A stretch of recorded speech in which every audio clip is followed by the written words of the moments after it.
12:30 AM.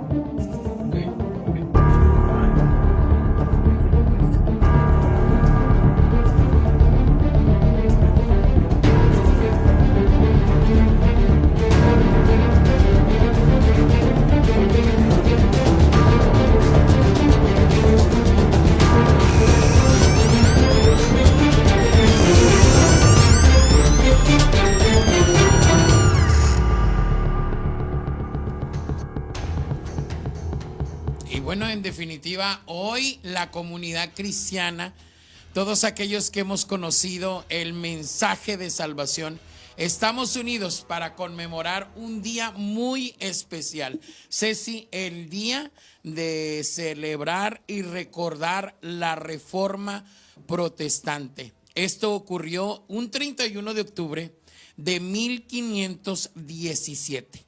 Hace 506 años, y hoy está con nosotros un muy buen amigo y hermano que tú lo vas a presentar.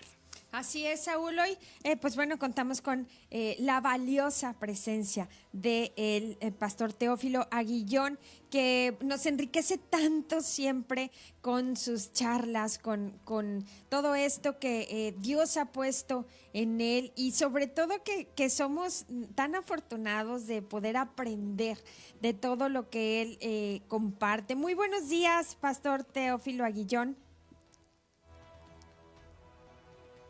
Adelante, ¿nos escucha? Buenos días. Pastor Teófilo, no le escuchamos. Buenos días, doctor, buenos días. Bueno, vamos a estar en este momento platicando con él. Doctor, buenos días. Ahí estamos, yo creo que nos estamos conectando ya con él. Estamos conectando. Aquí estamos, bueno, Ceci, 507 años donde Martín Lutero pudo hacer, poner estas tesis que refutaban todo lo que por años se había enseñado. Y hoy el doctor Teófilo Aguillón nos viene a compartir, nos viene a hablar en referencia a ese tema y cómo de alguna manera, ¿verdad? La comunidad cristiana tenemos que saber y tenemos que entender que estamos entendiendo la relevancia de esta celebración y por qué es tan importante para nosotros esta fecha. Para ti que nos estás escuchando, te invitamos a que compartas este segmento. Va a ser información súper valiosa para que, pues bueno, sepas que nosotros como cristianos también tenemos algo muy importante que celebrar. Okay. Ya le escuchamos, doctor. Muy buenos días. Muy buenos días. Listo, pues aquí estamos ya con usted en esta mañana y estamos platicando de este suceso tan relevante para nuestra comunidad, para la comunidad cristiana, el hecho de la Reforma Protestante, pastor. Así es. A partir de esta fecha, 31 de octubre de 1517, el mundo ya no fue igual. El mundo ya no fue igual, cambió completamente, porque esa reforma religiosa se esparció por toda Europa y las naciones tuvieron que tomar partido, de tal manera que lo que en un principio fue religioso, después se hizo político también. Y entonces todo se transformó en la iglesia misma, como sabemos, cambió en muchos aspectos, pero no como los reformadores querían. Entonces Dios tenía este monje agustino, doctor, que había alcanzado ya un doctorado en teología, para que cuando profundizó en las escrituras, Dios le hablara. Y Dios le habló a través de la palabra. Dios ha hablado siempre a través de la escritura. Eso no ha cambiado. Y por eso siempre, no sé si se va a pasar Sí, el lo que video. tenemos ahí, Claro. el video y podemos comentar también el PowerPoint, los slides, porque ahí mencionamos dónde estuvo el origen de la reforma dentro de la escritura. Hablamos del abuelo de la reforma, hablamos del padre de la reforma y del ejecutor de la reforma. Así es. ¿Quién es el abuelo? Ahí lo tenemos en nuestras láminas, nuestras transparencias del PowerPoint.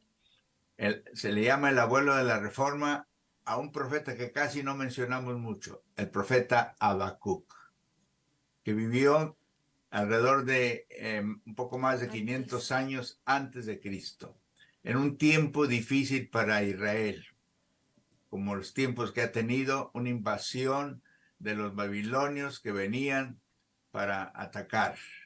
Y allí Habacuc inicia una plática con el Señor que escribe, y donde él se preguntaba por qué el malvado actúa, por qué, Señor, no haces nada con ellos.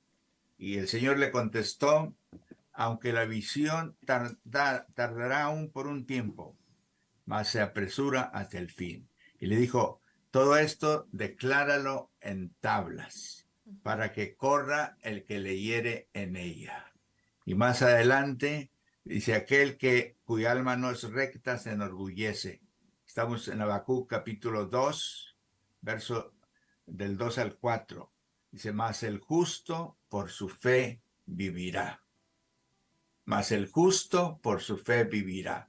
Y una declaración que parecería no tener mucha importancia, que se perdió ahí en las arenas del tiempo, pero Dios tiene conexiones maravillosas. Amén. Porque a los años, a los siglos, hubo un hombre que, buscando la dirección del Señor para escribir sus cartas, buscando la guianza, la dirección del Espíritu Santo, la inspiración divina, Dios lo llevó cuando escribía la carta a los romanos, a la iglesia de Roma, desde Corinto, como se cree, el apóstol Pablo, el Espíritu Santo le dijo, fíjate en la escritura de Habacuc. Y allí, en Romanos 1, capítulo 1, verso 17, repite estas palabras, mas el justo por su fe vivirá. Excelente. Y sigue escribiendo Romanos con toda la profundidad que tiene esta epístola, que se llama la catedral de las epístolas. Habían pasado 600 años y Pablo escribió en el primer siglo. Parecería que no iba a suceder más. La iglesia se fue desarrollando, pasaron 500 años, con todo lo que sabemos, vinieron muchos concilios que trataron de definir lo que era la doctrina.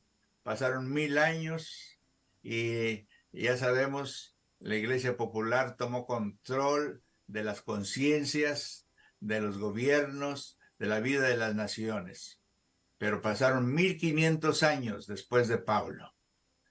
Y parecería que también todo estaba olvidado. Pero allí en un convento, este joven, a los 20 y tantos años, comenzó a adentrarse en la escritura y Dios comenzó a hablarle de una manera poderosa y puso sus ojos en Romanos. Y ahí pudo leer lo que Pablo había declarado sobre el ser justificados, no por las obras, no por lo que hacemos, sino justificados por la fe. Y ahí surge la gran declaración de Martín Lutero, que somos salvos por nuestra confianza en él. El justo por su fe vivirá. Y aquí fe significa una firme confianza en Dios, declarando que sus caminos son justos y mostrando una lealtad personal a él como Salvador y Señor, y una resolución moral para seguir sus caminos. Y ahí se desarrolla lo que es la justificación por la fe.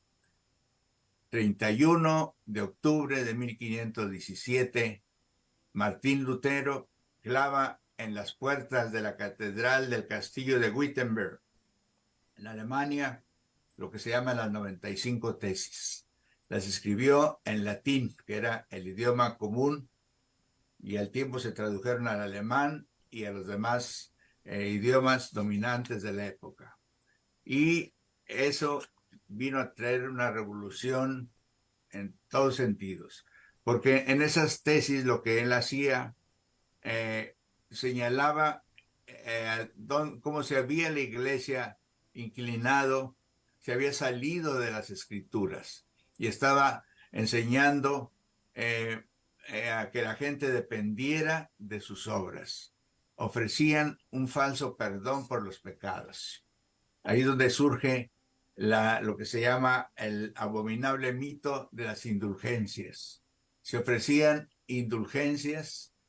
Se hizo muy famoso un monje, Juan Tetzel, que recorría los pueblos de Alemania invitando a la gente a que pagara por su perdón, a que comprara una indulgencia que era un documento que se le daba y en donde la gente, según por los pecados que hubiera cometido, así sus pecados iban a ser perdonados. Y eso, para los pensadores, para los que buscaban la verdad, que no descansaba en eso, como Lutero y muchos otros reformadores, pues eso provocó el estudio profundo de las escrituras y se acabó combatieron ese mito que hacía creer a la gente falsamente en su perdón. Y entonces ahí surgen las declaraciones de Lutero y la persecución contra él. ¿Estoy bien hasta ahí? Sí, pastor, vamos muy bien y vamos entendiendo todo excelentemente bien. ¿Se va a poner algo de los slides o seguimos platicando? Lo estamos poniendo, pastor, ya la gente lo está viendo. No sé si usted también lo pueda ver. Dice que yo no los veo. ¿Qué hago? Déjeme ver. Bueno, ahora sí, ya los veo a ustedes. Excelente. Ya listos. ¿Y qué han puesto del PowerPoint? Vamos en la parte de salvos solo por gracia. Hasta ahí. Doctor, quisiera tomar un momento aquí antes de entrar a estas 5 solas. Hay un detalle muy importante. Quisiera que nos compartiera por qué fue que Martín Lutero eligió precisamente este día para poner esas cartas en la puerta de esta iglesia. Bueno, era una fiesta ya católica. La fiesta de todos los santos se llamaba. La fiesta de todos los santos, que hoy ha quedado como, hoy y luego mañana acá viene la celebración del Día de los Inocentes, que se llama en México, y el Día de los Santos Difuntos, el 1 y el 2 de noviembre. Pero en Alemania era la celebración de todos los santos. Y era un domingo, de tal manera que mucha gente iba a venir a la iglesia principal del castillo, en ese pueblo, que era un pueblo importante, más o menos a unas, que será un poco menos de 100 millas de Berlín, la que hoy es la capital. Y ahí la gente de los pueblos más pequeños pues concurrían tal vez a las misas de ese día. Y muchos leyeron el 31 de octubre de 1517 las tesis. Excelente. En latín. Ahora vamos a hablar de las 5 solas de la Reforma. ¿En qué se basan, pastor? Bueno, la primera, sola escritura, está en latín, sola escritura, o sea, solo por medio de la escritura. ¿Qué nos enseña? Que solo la Biblia es la palabra inspirada por Dios. No hay ninguna otra inspiración o ningún otro libro es inspirado como es las Sagradas Escrituras. A veces la palabra inspiración se usa para decir se inspiró y escribió un himno, se inspiró y escribió un poema. Es una inspiración humana, pero esta es una inspiración divina. Nada más la Escritura. buscar la salvación, buscar la revelación plena del Señor en la palabra. Y eso es fundamental. Hoy tenemos que predicar siempre nuestros mensajes basándonos en la palabra de Dios. Ok, ahora se llamaron las 5 solas de la Reforma, y mucha gente, a lo mejor de las que estamos escuchando, olvidamos esta fecha que tiene un gran, un gran referente, que es la justificación por medio de la gracia de nuestro Señor Jesucristo y la justificación por medio de la fe. Y quisiera que una a una nos las estuviera nombrando en esta mañana, Muy bien. doctor. Uh-huh. Sola escritura, ya dijimos, Uh-huh. ahora sola fide en latín, que Uh-huh. quiere decir solo por la fe Dios salva. Solo por la fe Dios salva. La salvación se recibe solo por la fe. No hay ningún medio por el cual podamos llegar a Dios si no es por nuestra fe. Justificados pues por la fe, tenemos paz para con Dios por medio de nuestro Señor Jesucristo. Dice, y esto no es de vosotros, para que ninguno se gloríe. Viene directo de Dios, la fe proviene de Dios, y nosotros humanamente nos enfocamos en Él. Luego viene sola gracia, sola gratia, solo por la gracia. Eso enseñó que la salvación es por gracia. ¿Y qué es la gracia? Un favor inmerecido, algo que no merecíamos, algo que el ser humano no merece, pero que por gracia divina, ahora sí, por amor divino, por misericordia divina, a veces se separa la gracia y la misericordia. Aquí es la gracia pura, que no tenemos que hacer nada, no tuvimos que hacer nada porque Jesús ya lo hizo. Por su muerte en la cruz, fuimos nosotros, ganamos nuestra redención, ganamos nuestro perdón, y tan solo lo creemos y somos salvos por esa gracia divina. Y la cuarta es sola, es solo Cristo. Solus Christus o solo Cristo o solo a través de Cristo. Enseña que Jesucristo es el único mediador entre Dios y los hombres. Ahí está un punto que fue muy fuerte en los días de la Reforma, porque se enseñaba que había otros mediadores. Todavía se enseña que la mediación de ciertos hombres, ustedes lo saben, los sacerdotes humanos se definen como mediadores, y se habla aún de los rangos superiores dentro de la religión popular, que pueden ser intercesores, pero aquí se enseña que el único mediador es el Señor Jesucristo. Para poder llegar al Padre, nada más llegamos a través de Jesús, solo Cristo. Y el último, soli deo gloria en latín, o sea, la gloria solo para Dios, la gloria solo para Dios.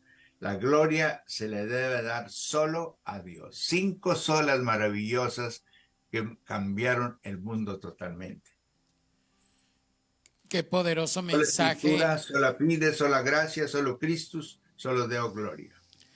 Y ahora, desde ese entonces, por medio de este varón que se decidió a hablar y que no se detuvo, que fue un instrumento en las manos de Dios, podemos entender lo que es en realidad la Biblia y lo que dice y el trasfondo específico de lo que es la gracia, la salvación y la fe, pastor.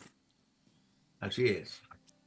Bueno. Y junto con esas 5 solas surgieron otras 3 declaraciones que no están ahí, pero se diría un amor inquebrantable por la palabra. La gente amó la palabra como nunca. Y comenzaron las traducciones. Estaba el latín, el griego, y Lutero tradujo al alemán. Y vea, eso fue se llevó unos 10 años, desde que 1517 hasta 1530, que se fue desarrollando todo, pero luego fue fluyendo al sur de Europa, Y un día llegó a España la Reforma. Comenzaron a imprimirse en el Nuevo Testamento en español, el Testamento de Juan de Encinas y de otros, y fueron llegando hacia el sur de España, a donde había un convento, en Sevilla. Y ahí estaba un grupo de jóvenes que entraron como novicios, que entraron como jóvenes deseosos de adentrarse en el sacerdocio, pero ahí comenzaron a leer la Escritura. Y cuando la Biblia se lee, todo cambia en la persona. Y entonces ahí surgió una relación individual con Dios. Y entre esos jóvenes, ¿quién estaba? El famoso Casiodoro de Reina. Y Casiodoro de Reina, junto con otro grupo de jóvenes en el convento de San Isidoro del Campo, en Sevilla. Tuvimos el gusto de estar allí por 3 ocasiones, cerca del año, antes de que entrara el año 2000 en España, y veíamos al otro lado del río Guadalquivir, en España, el convento ahí todavía. La Sociedad Bíblica Española lo utilizó, lo remodeló para que ahí fuera la casa de la Biblia. Y ahí Casiodoro de Reina y otro grupo de amigos, tal vez Cipriano de Valera llegó un poquito ya después, era más joven, pero la Inquisición los persiguió, pero lograron, bueno, porque la Inquisición española perseguía a todo el que leía la Escritura. Cuando se dan cuenta que alguien estaba leyendo la Biblia, lo perseguían. No quería que nadie, la orden era, nadie puede leer la Biblia por sí solo. Tiene que estar un sacerdote ahí para que le ayude a interpretarla. Cuando ya hemos dicho, la Escritura debe hablarnos por sí sola. La palabra de Dios nos habla por sí sola. ¿Y qué hicieron? Casiodoro de Reina y sus amigos huyeron a Inglaterra. Y en Inglaterra encontraron una comunidad de españoles y ahí se quedaron. Pero Casiodoro de Reina comenzó a hacer la traducción al español. Él dominaba el hebreo y el griego, y con la ayuda de otros recursos y de otras traducciones, se llevó 10 años Casiodoro de Reina para publicar lo que se llama la Biblia del Oso, que es la famosa Biblia del Oso, que publicó en 1569. Fíjese lo que se llevó desde el 1517 para que tuviéramos una Biblia completa en español. Wow. 1569. Con los recursos pocos que tenía, imprimió 2000 ejemplares de las Sagradas Escrituras. Y se llamó la Biblia del Oso. Pero 30 años después, su amigo Cipriano de Valera la revisó. Y Cipriano de Valera hizo muchos cambios importantes, revisó el lenguaje, revisó otras cosas. Y en 1602, Cipriano de Valera publicó la revisión. Y lo hizo tan bien que por eso llamamos la Biblia Reina Valera, honrando a Casiodoro de Reina y a Cipriano de Valera. Y se conservan Biblias de 1602. Yo vi copias de esa Biblia que la mantienen en las sociedades bíblicas. Bueno, de hecho, yo creo que yo tengo una. Es un libro así. Me regalaron de México. Tengo una Biblia porque yo me dediqué un tiempo, pues, precisamente a difundir la palabra del Señor. Y la Sociedad Bíblica regaló esos ejemplares a ciertas personas. Bueno, yo fui uno de los honrados por eso. Y esa Biblia, uno casi la puede leer, pero está en un español antiguo de 1602. Wow. Y es la Biblia que se ha ido revisando, hasta la que tenemos en 1960, que es la más conocida. Y esa Biblia de 1960 se le han hecho revisiones el 75, el 88, y hay una revisión última en el 2015. Ya son pocos los cambios que se ven, pero sigue siendo la Biblia Reina Valera. Excelente. Que viene desde esos años. Y pues bueno, para más conocimiento de la palabra, también tenemos una Biblia que usted la puede encontrar online, que fue editada por el doctor Teófilo Aguillón. Háganos la invitación, doctor, para que todas las personas que nos están escuchando y que se les hizo, Ceci, muy interesante esta fecha, mucha gente la desconocía. Hay que educar a nuestra audiencia, y hay que educarnos nosotros y nuestra audiencia, teniendo el conocimiento de que hoy para nosotros hay una celebración, y es la celebración de la Reforma. Y qué mejor con un buen respaldo que es la palabra, y entender lo que el Señor Jesús dejó expresado en ese libro tan maravilloso que es la Biblia. Y háganos la invitación para la Biblia online que usted está promoviendo, pastor. ¿Cómo no? El Señor nos motivó a mi familia, a mis hijos, mi esposa, para formar una fundación que se llama The Aguillón Family Foundation. Y con la ayuda entre todos, por 6 años, cooperándonos y trabajando, logramos reunir el apoyo de unos 50 escritores de México y de los Estados Unidos. Les fuimos distribuyendo capítulo por capítulo, desde Mateo, Marcos, Lucas, Juan, y todo hasta Apocalipsis.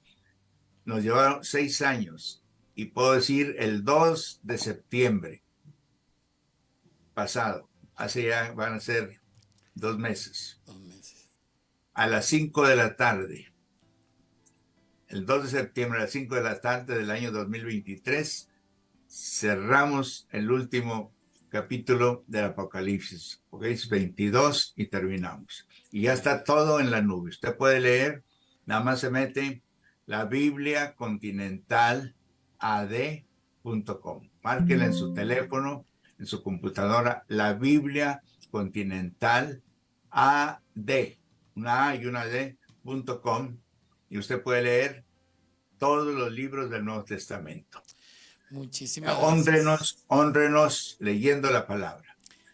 Cuando leemos lo que Martín Lutero hizo, lo que Casiodoro de Reina hizo, honramos el esfuerzo de estos hombres que en su tiempo lo hicieron. Humildemente, nosotros hemos hecho esfuerzo con la ayuda de cerca de 50 escritores. Ahí están sus nombres en cada libro que nos ayudaron.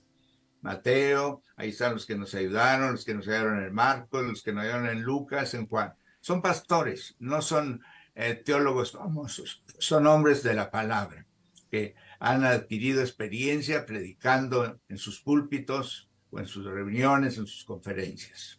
Muchísimas gracias, La Biblia pastor. Continental AD.com. Muchísimas gracias por hermosa enseñanza, y sabemos que lo tendremos de nuevo pronto con nosotros. Nos vamos a un corte. Recuerde, estamos de celebración, celebrando el día de hoy, 31 de octubre, la Reforma Protestante.